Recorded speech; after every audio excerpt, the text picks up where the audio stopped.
Hi, this is Donna from Clever Crafting. Thank you for joining me today. So this is a delightful diamond pop-out card. I'm not exactly sure what these cards are called, but that seemed pretty suitable to me. It's a really sweet card and it's actually quite easy to make. So I just wanted to show you what I've started doing. This is a list of all of the items that I need to make this particular card. I've actually put a link for it down below, so you'll be able to get that list in PDF form. Just by following the link will take you to my website. And I wanted to show you that what I have also started doing is creating a pattern of sorts for my cards. So this is just made out of a lightweight cardstock. I use J. Burrows 240 GSM that I can get from Officeworks here in Australia, and I just write all of the measurements down on it, fold up my list that's got all of the ingredients, so to speak, and store them together. So if you wanted to pause it at this point, or even just watch it through and go and get your PDF later, and then you'll be able to follow through. So I'll just pull all of my pieces out and get underway.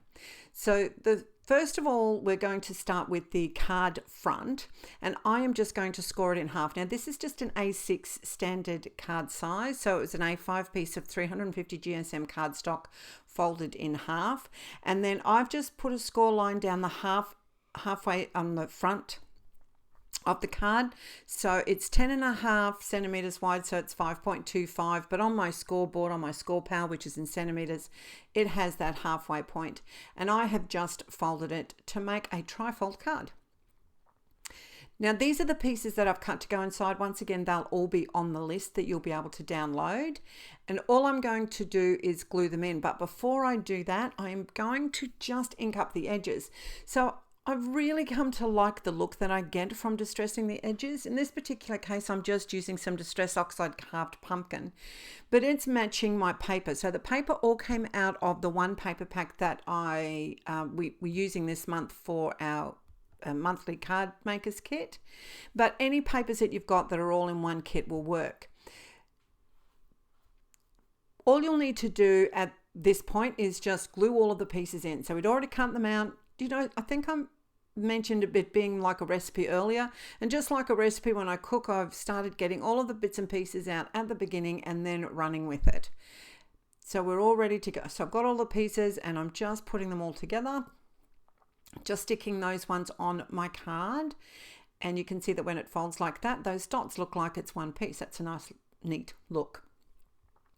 All right, so now we are going to just work on the mechanism for a moment, and all I'm going to do is fold it. So this piece of cardstock, as per the list, is 10 centimeters by 7 centimeters, and I've scored at 2.5 centimeters, 5 centimeters, and 7.5 centimeters.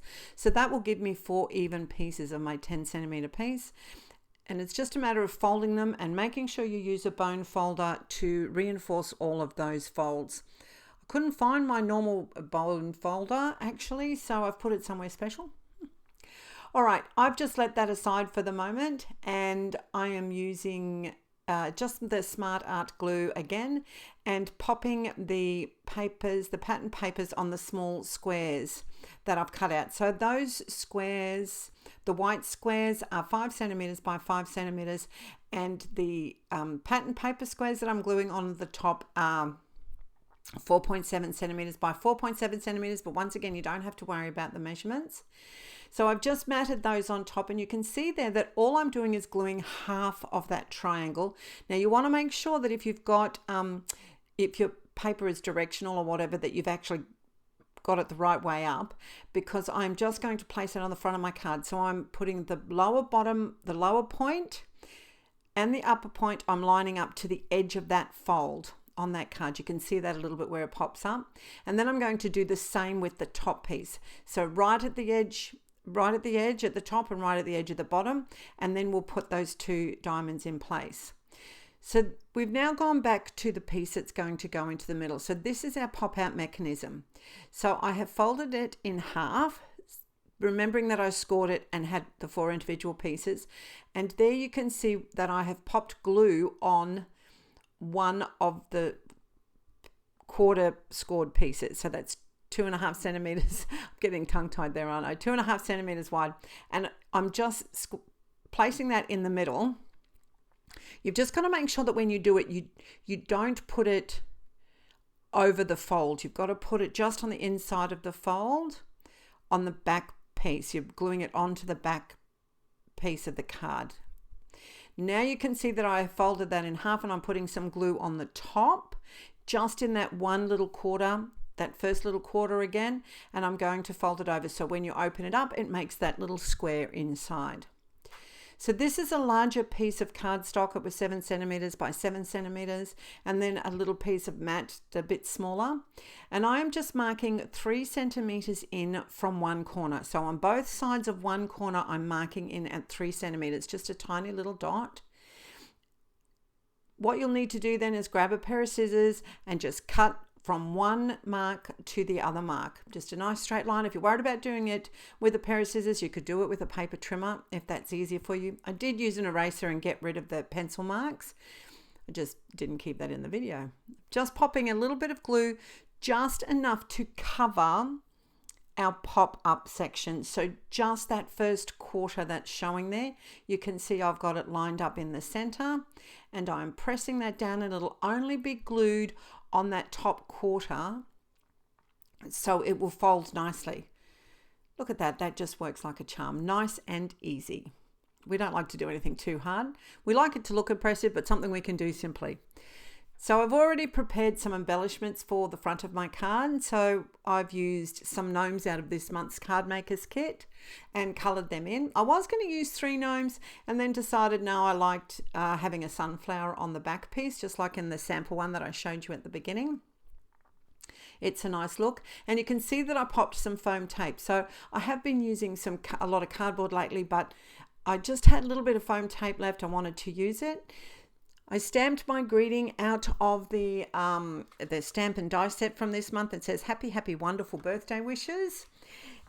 I popped some foam tape on the back of that. So I stamped that with some VersaFine black ink and used some clear embossing powder on it. You can see that I have just stuck that on top of a little bit of scrap from the paper pack from the kit that matches the other pieces, the other, orangey coloured pieces that I used on the front. It's the same paper. And I'm just trimming that down. Of course, I then remembered that I forgot to ink it, but that's okay because I can ink it up now. That's not a worry. And I'm just going to grab a little bit of glue and pop that on the front. Now I possibly should have lined that one up first before I put my gnome on. You can see I'm covering over the little hat at the bottom one, but it's fine. It looks cute. And then I pull it up and I think that there's glue underneath because I put too much glue. Yep, okay, but that's okay. I can just wipe that off. We can always do these things. And there is our completed card. It opens up beautifully. It's got a nice little surprise there.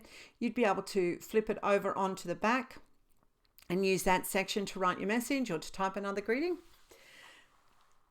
We've got some close-ups here. If you'd like to see a heap of other examples of it, you can hop over onto our Facebook group.